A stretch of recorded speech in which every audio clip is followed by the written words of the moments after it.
Hello,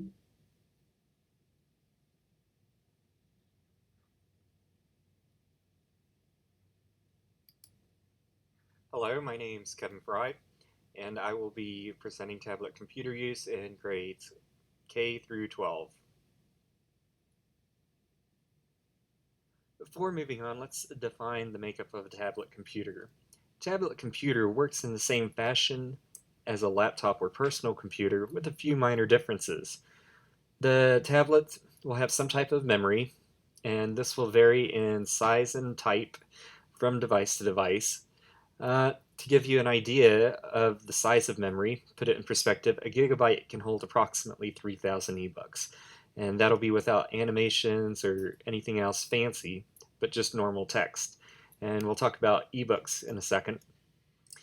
The tablet will also have a touchscreen to ease navigation.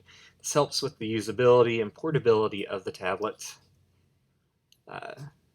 Because no other input device will be needed, such as having to carry a mouse or find room to use a mouse. Younger kids will also find that touching things on a touchscreen will be much easier than using some type of input device. Now, the front and back of the tablet should have a camera, and this could be thought of as a nice-to-have thing, but it adds another dimension of learning for the children. A student could then send pictures of things they have questions with to other students, teachers, discussion boards, and get answers back. And to do that, they need a bridge to these other students and teachers. So a Wi-Fi connection. That will let students connect to peers, teachers. It allows the tablet to connect to other resources, such as online videos, dictionaries. It'll let them connect to this video.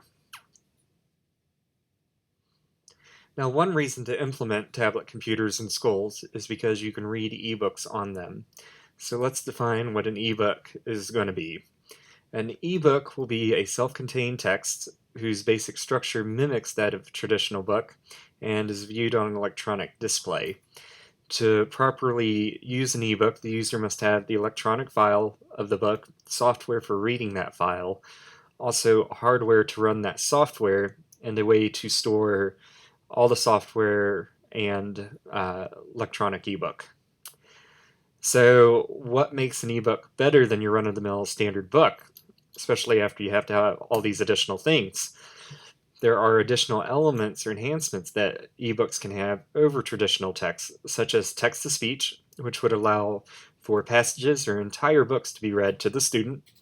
The ebooks can incorporate animations, sounds, videos, and other interactions that can help to bring out a story or even explain difficult subjects to the students by showing examples.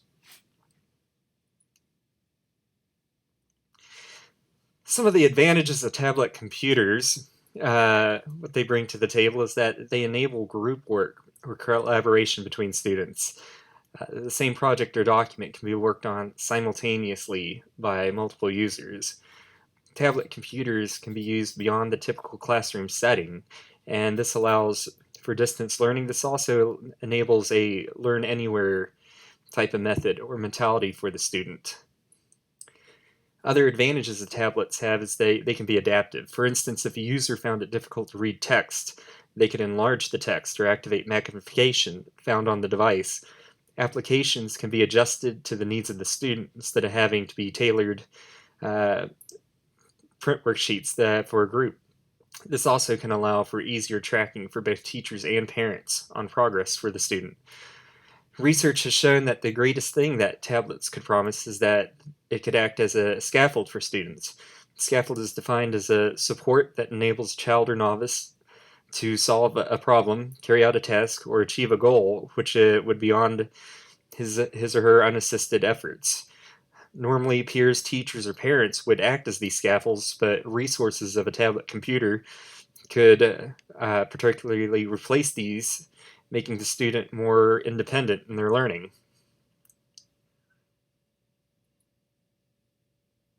Tablet computers do have disadvantages, and one of those disadvantages is user anxiety or tablet anxiety. And this is where the usefulness of the tablet is going to be greatly diminished, because in essence, the user is afraid of the device. Another factor is the usability of the device, and that's going to be that tablet computers are high tech. They require training to properly use and to gain the advantages that you want from them. Uh, and that's before adding any additional applications or content. You will have to have additional training for that. These devices are also not very durable, not nearly as durable as books or other printed materials that can be given to students. Now, one of the biggest factors that really hinder these devices from just being used widely in education um, successfully is that there's no standardization as to what will be used. And by this, I mean there's a lot of proprietary software and hardware just between devices, such as Apple and Android. Another example is just eBooks are not all created equally. For instance, you cannot use a Kindle formatted book on a Nook reader, or vice versa.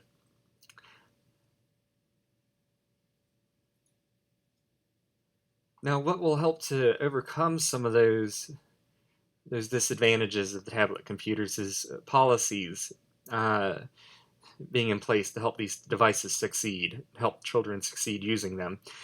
Going over one article that went over Thailand's implementation of tablets in 4 schools. They researched two rural schools and 2 urban schools. But the researchers first looked at case studies where tablets were implemented and failed in education systems. And what they realized is that these countries issued the technology, issued the tablets, and they didn't match the needs of the people. Uh, a lot of the places they were developing countries and the communities that they were using them in had no internet, no other support for them, and the government just issued the tablet, and that was the end of it. So in Thailand, as they did these studies, they looked into it, and the rural areas were a lot like some of the third world countries, the developing countries, and as they because they were in the countryside, as they had poorer infrastructure. The urban schools had a much better infrastructure and had higher per capita income. So the parents, the students were able to afford tablet computers, and they had much more knowledge with them and use, which created less anxiety, much less than the ones that they found in the rural schools. So Thailand, in order to overcome these hurdles, they introduced tablet training, and they introduced that at a younger age for the students, which reduced tablet anxiety a great deal. Now, also in Thailand, they didn't just issue the tablet, but they also provided support, education materials, lesson plans, amongst other things. In this, they didn't just provide the tablet computers to the students, said, "Say good luck." They supported what they were doing. The Ministry of Education actually created a whole program that the country for the country to unify the devices, content, and applications that were used, and what they were used for, and how they were used. So, what's the significance or the trend? The United Kingdom reported by the BBC that in 2014, 70% of their schools were already using tablet computers, and by 2016, there would be almost 900,000 tablets within their school system. Now, since Apple, what you're looking at now is a graph, and that's showing that since Apple introduced their first tablet computer in 2010, they have sold over 307 million iPads worldwide. And their average tablet product runs about $400 a unit. And since then, other tablets have been developed since they've seen the need for it or the want, and there's much less inexpensive tablets.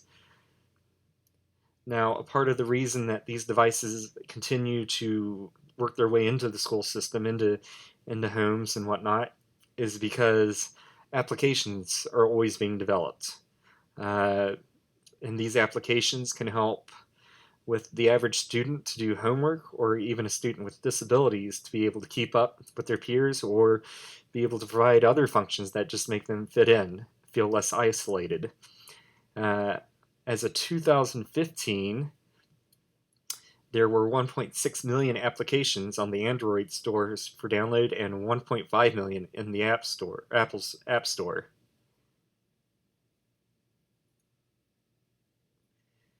So, in conclusion, as tablet computers become common devices in homes, businesses, and in school, the proper support needs to be given for these devices in order for them to become engaging tools of learning for students.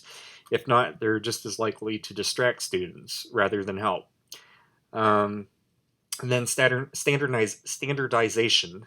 That's going to be instrumental into making this also a useful, successful tool as it's implemented more and more.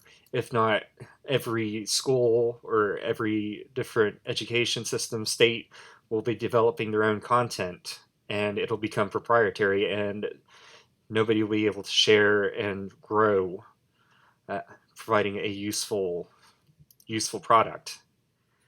Other than that, there's just the maintaining user knowledge. What that's also going to do is keep anxiety down. It'll make it a common tool, just like pencils, pens, a highlighter would be for these students as they use them. So the question proposed is, as tablet computers advance, the content of them grows, their applications, and they become more entrenched into the school system. Can that change the current school paradigm? As in, can that distance learning, that learning anywhere, can that be used to break, to change what we currently think of the school system as this technology grows?